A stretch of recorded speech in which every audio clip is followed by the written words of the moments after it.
Vamos a iniciar el proceso de generar un rebote de pelota y a la par ver cómo se insertan keyframes y manipular otras características del programa. En este caso, por ejemplo, cuando se crea la esfera, se puede observar que el eje, digamos que principal de la esfera, se encuentra de manera vertical. Si yo quisiéramos determinado poder rotarlo de manera horizontal para poder tenerlo en una vista lateral, habría que trabajar sea con el sistema de rotación de esta manera, pero que genera cierto grado de imprecisión, lo que no es adecuado para algunos procesos. ¿Cómo se puede manipular o manejar ese elemento para poder tener una claridad frente al proceso? Se pueden generar una cosa que se llaman restrictores o snaps. Un snap tiene diferentes características. En este caso, en la parte superior vamos a encontrar el snap a ángulo, que nos permite generar una restricción del ángulo de construcción o de rotación del objeto.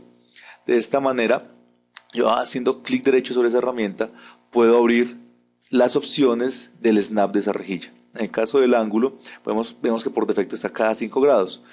Uno puede manipularlo para que esté cada 10, cada 15, etcétera, pero hay que tratar de ser un poco graduados porque si se trabaja cada 90 grados va a generar una rotación demasiado acelerada y no va a ser fácil controlar el objeto. Entonces en este caso hacemos clic en Snap a ángulo y cuando se rota en un eje específico se puede ver que en la parte superior va apareciendo un contador.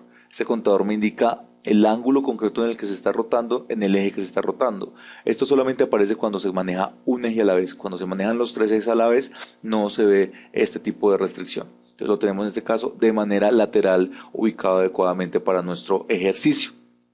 Teniendo esto ya ubicado, seleccionamos nuestro objeto. Ahí vamos a empezar a trabajar las características del auto keyframe.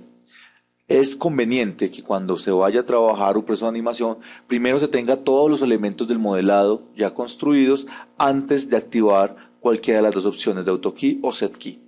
Porque de lo contrario el programa puede generar errores en el momento en que se crea el objeto. Si está activo el AutoKey, va a ubicarlo como un objeto en un fotograma específico y va a desaparecer para el resto de la línea de tiempo, generando conflictos no deseados. Una vez tenemos ya el objeto seleccionado, activamos AutoKey. Eso nos indica automáticamente que ya tenemos la opción de insertar un fotograma clave. En este caso vamos a optar en insertar un fotograma clave, ya sea haciendo clic en el icono de la llave o presionando la tecla K. Al hacer clic en el icono de la llave o presionando la tecla K, se inserta un keyframe, en este caso en la parte inicial de la línea de tiempo. Hay que tomar en cuenta que uno tiene que tener mucho cuidado en el momento que inserta un keyframe. ¿Por qué? Porque puede estar desfasado en la línea de tiempo y le puede generar conflictos en el momento de la ubicación. Aquí vemos que se genera el icono del keyframe. Para borrar un keyframe, seleccionamos el keyframe en la línea de tiempo y le presionamos suprimir. Si por casualidad inserto un keyframe en otra parte de la línea de tiempo, yo puedo moverlo en un momento determinado, haciendo clic sobre el sostenido y arrastrándolo a donde se requiera. Pero siempre es muy importante tener cuidado en el punto en donde se generan los keyframes. Ahora, para poder iniciar el proceso, vamos a generar un movimiento en la línea de tiempo. Nos vamos a desplazar, por ejemplo, al fotograma número 20. Presionamos la tecla W y voy a ubicar mi objeto generando una diagonal, generando como si fuera un proceso de rebote. En este caso vamos a empezar a manipular por capas de proceso los elementos. En este caso vamos a empezar con todas las partes de movimiento primero, luego las de rotación, luego las de escala y posteriormente el refinamiento si es preciso, si es necesario. Aquí vemos el movimiento como tal. Vemos que con respecto a la pelota hay un movimiento de desplazamiento. Luego de esto vamos a movernos al fotograma número 40, lo vamos a mover de manera diagonal. Obviamente no puede alcanzar la misma altura porque hay una pérdida cinética, hay una pérdida de fuerza que nos va a generar el rebote. Voy al fotograma 60, vuelvo a trabajar en la acción a piso y vamos viendo cómo se va generando el rebote del objeto. Uno va cuadrando los elementos que sean necesarios o que se requieran, como vamos viendo, y en el 80 le vamos a dar salida a nuestro objeto. Aquí vemos nuestro rebote de manera inicial, moviendo en la vista front. Miren que no se está moviéndose en la vista de perspectiva, sino que trabajamos solamente con la vista front este desarrollo. Guardamos. Vemos que se automáticamente va a subir el número porque tenemos el incremental activo, lo que nos va a tener un punto de partida, digamos, en otro momento, en otro estado, si se llega a dañar el archivo por algún motivo. Entonces vamos a quedar con un archivo de memoria adicional que nos va a permitir ir avanzando progresivamente, y si se llega a dañar el archivo, se llega a generar un daño, pues podemos recuperar la versión anterior. En este sentido, ¿qué continúa? Sigue el proceso de rotación. Entonces vamos a activar la tecla E. Vamos a ir al segundo fotograma y puedo generar una rotación de avance. Aquí vamos a ver si funciona. Miren que, por ejemplo, en este caso la rotación se va generando gradualmente en el objeto, como podemos ver con el elemento de señalización que tiene. Entonces vemos que hay una rotación. Puedo ampliarla, eso depende de la velocidad que yo quiero que tenga el objeto y que me permita percibir más o menos fácil el proceso de la rotación. También todo eso está relacionado con la física implícita que se tiene en cada trabajo. Nuevamente vamos añadiendo rotaciones progresivas. Entonces vamos viendo que ya se va percibiendo mucho mejor. Cambiamos las rotaciones, podemos aumentarlas acelerando y desacelerando para generar más procesos de refinamiento de la animación y que se vaya percibiendo de una manera más adecuada. Entonces aquí vamos encontrando que se van generando los diferentes elementos de apoyo. Como podemos ver, el icono va cambiando de tono, va generando, en vez de tener 3 como en el primero que está adquiriendo todos los atributos, va sumándole progresivamente cada uno de los elementos. Cada uno corresponde a un tipo de manipulador diferente. Vemos que el primero era rojo, que significa el movimiento. En este caso vamos con el verde, que significa que se manipuló la rotación. Y ahora vamos a manipular la escala. Para manipular la escala tenemos que ver lo que es el punto de impacto. Entonces, con respecto al punto de impacto tenemos que insertar primero, anterior al fotograma 20, en este caso, un keyframe, y vemos que tiene los 3 comandos atribuidos, y en el 22, 2 fotogramas después del fotograma principal, metemos otro keyframe.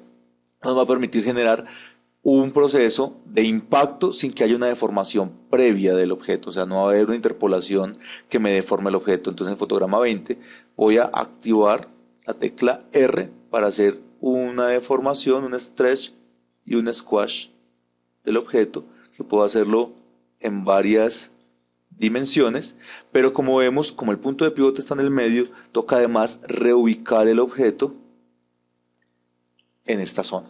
Como el AutoKey está activo, cada cambio que yo haga inmediatamente me va a permitir que se vayan ejecutando otros cambios. Ya vemos que este keyframe, el 20, que es el que está seleccionado, ya tiene los 3 colores. Entonces aquí vemos cómo se percibe el achatamiento del rebote, como lo podemos ver en este punto.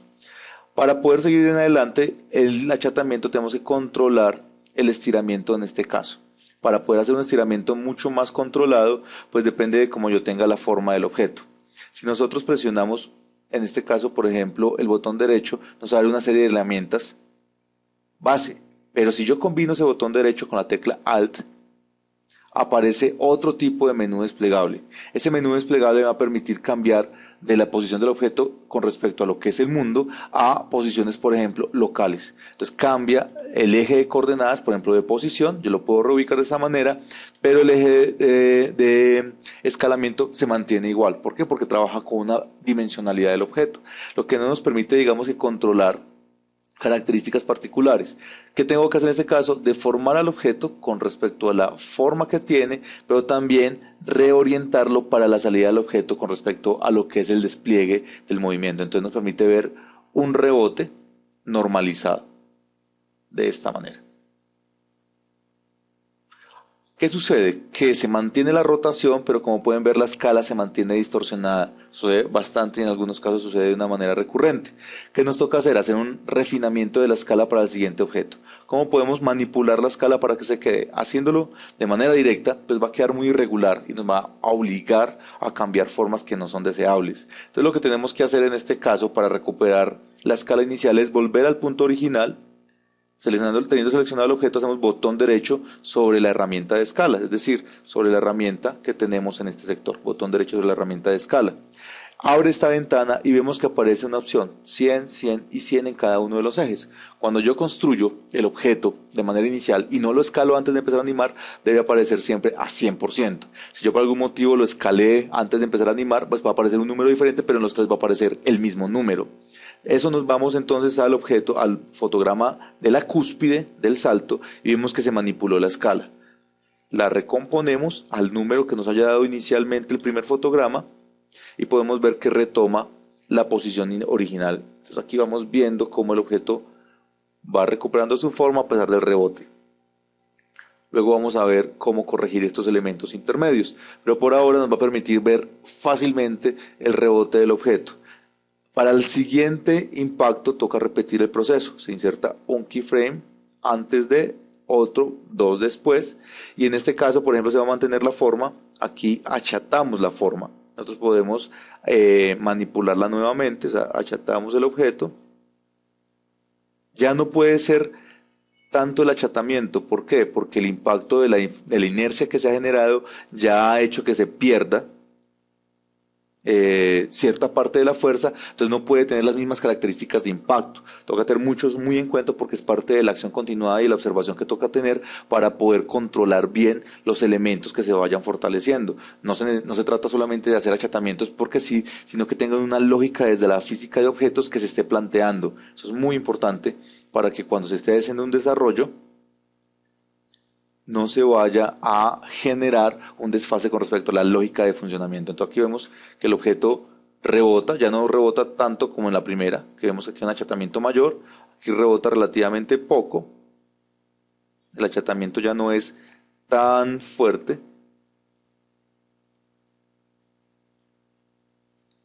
Y aquí vemos que se trata de que, por obvias razones también, el estiramiento que se hace en esta zona no debe ser tan alto.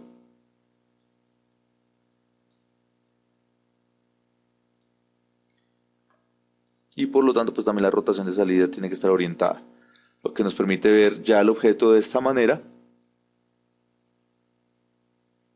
Vemos que hay que recuperar nuevamente la forma, entonces vemos que debe ser 100, 100 y 100.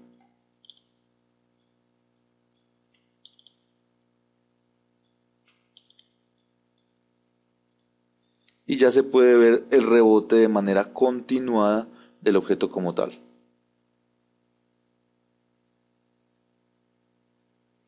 Ahora bien, ¿qué hizo el programa entre los puntos claves? Generó líneas rectas, porque obviamente trata de generarlo por la manera más rápida de resolución. Perceptivamente nosotros podemos generar cierta construcción de líneas curvas reposicionando el objeto para darle un poco de movimiento que dé la sensación de ese movimiento ondulatorio producto del rebote.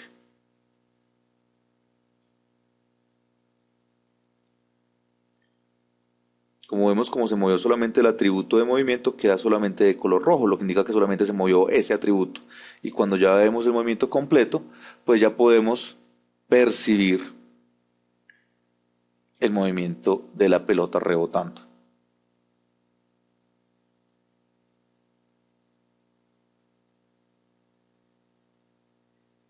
Una vez se finaliza esta parte del ejercicio, lo que tenemos que hacer es guardarlo. Nosotros podemos guardarlo también como una versión específica. 3D Max permite no solamente guardar en la versión del programa en el que se tiene, sino que además da la opción de guardarlo en versiones anteriores. Esto es importante porque resulta que si una versión inferior sale una superior no hay problema, pero cuando tengo una versión inferior, una versión superior y la voy a abrir solo una inferior, ya no lo permite. Entonces hay que tener mucho cuidado con eso para que no vayan a generarse conflictos de apertura en otras plataformas como tal. De esta manera ya tenemos rápidamente un ejercicio de rebote de pelota que nos permite entender cómo se genera un proceso, digamos, que de movimiento primero, luego de rotación y luego de escalamientos. Si se produce un problema, digamos que una rotación no es la adecuada, suponiendo en la parte final la rotación está muy lenta en esta parte entre estos dos fotogramas, yo puedo eliminar la rotación particularizadamente. Hago clic sobre el keyframe que yo lo desee, le digo delete key y puedo desactivar el elemento que yo quiera. Inmediatamente me vuelvo al punto cero, yo puedo reconstruir la rotación que necesite. Entonces aquí ya puedo reorganizarla o reconfigurarla si la rotación, por ejemplo, va en sentido inverso o no está corriendo de la manera adecuada que yo quiero. Entonces, este es el ejemplo más o menos claro de lo que implica para esto. Aquí con esto vemos los manipuladores de objeto, vemos cómo se insertan keyframes y vemos cómo se puede navegar en la línea de tiempo de una manera absolutamente clara.